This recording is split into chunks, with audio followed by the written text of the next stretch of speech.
با درود به همیهنان عزیزم در ایران و خارج از ایران. به دست آوردن قدرت یک مسئله است، نگهداری قدرت مسئله خیلی بزرگتری. چرا آخوندها توانستند تا به امروز 35 سال کشور ما رو اشغال کنند؟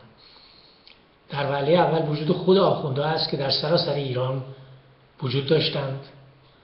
در وهله دوم مساجد و در وهله سوم طرفدارانشون بودند.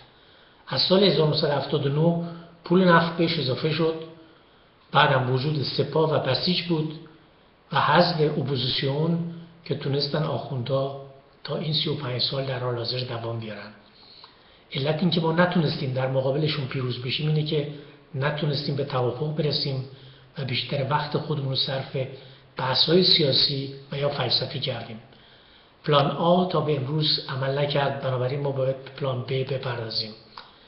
هدف ما باید این باشه که مثل تمام احزاب سیاسی دنیا در سراسر کشور ایران و در کشورهایی که درش زندگی میکنیم در خارج از ایران شعباتی تشکیل بدیم، مثل شعبات دفترهای سیاسی افرادی اونجا داشته باشیم که بتونیم یه شبکه سرتاسری جهانی و در ایران به وجود بیاریم. ببینید دوستان عزیز، همین کار رو تمام حزب‌های سیاسی کردند در تمام دنیا، برای همین هم موفق بودند. در کشوری که من زندگی میکنم، در شهری که من هستم، فقط 14,000 نفر جمعیت داره. در موقع انتخابات حداقل 50 شعبه انتخاباتی وجود داره و در هر کدوم از این شعبه‌های انتخاباتی از 6 حزبی که در این شهر وجود داره 2 نماینده وجود داره. یعنی احزاب در تمام نقاط کشور حاضر هستند و میتونن کار انجام بدن و این کاریه که ما ایرانی‌ها باید انجام بدیم و بالاخره به اون نکته برسیم که به جای اینکه با همدیگه اختلاف وجود بیاریم با همدیگه توافق کنیم. اگر ما سر 95% مسائل با هم عقیده باشیم، به خاطر 5% با هم عقیده نیستیم اختلاف وجود میاریم و از همدیگه گریختیم و این اشتباهه. تنها کاری که ما باید بکنیم برای که موفق بشیم اینه که بیایم یک برنامه رو درست بکنیم که گذار کنیم از جمهوری اسلامی، بعد یک برنامه برای دوران گذار و یک انتخابات آزاد. بقیه مسائل رو باید مجلس ایران بعد از اینکه انتخابات انجام شد مجلس ایران و نمایندگان مجلس انجام بدن، نه ما. ببینید دوستان عزیز، فرض کنیم که آخوندها اصلا خودشون خسته شدن رفتن یا ما اینها رو برکنار کردیم. فرض کنیم که انتخابات آزاد در ایران انجام شد. فرض کنیم که 10 حزب تونستن در مجلس ایران نمایندگان خودشون بفرستن.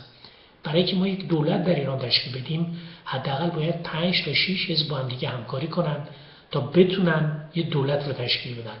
ما که نمیتونیم در یک گروه 100 نفری یا 200 نفری با هم توافق کنیم، چطور میتونیم یک گروه 10 20 یا 25 میلیون رو سر یک میز جمع بکنیم از طریق چند حزب تا بتونن یه دولتی رو تشکیل بدن و یک نخست وزیر رو در ایران انتخاب بکنن.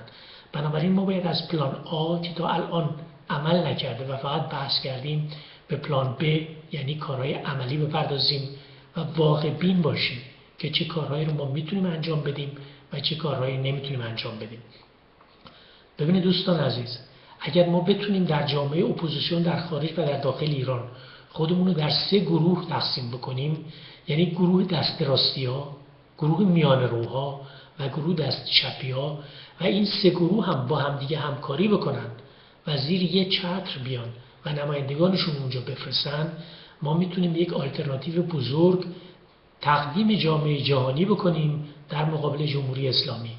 جامعه جهانی با افغانستان، پاکستان، با عراق، با لیبی، با سوریه، با لبنان اشکالات بزرگی داره. احتیاجی دیگه این نداره که در ایران هم یک همچین مسائلی مثل افغانستان یا عراق به وجود بیاد.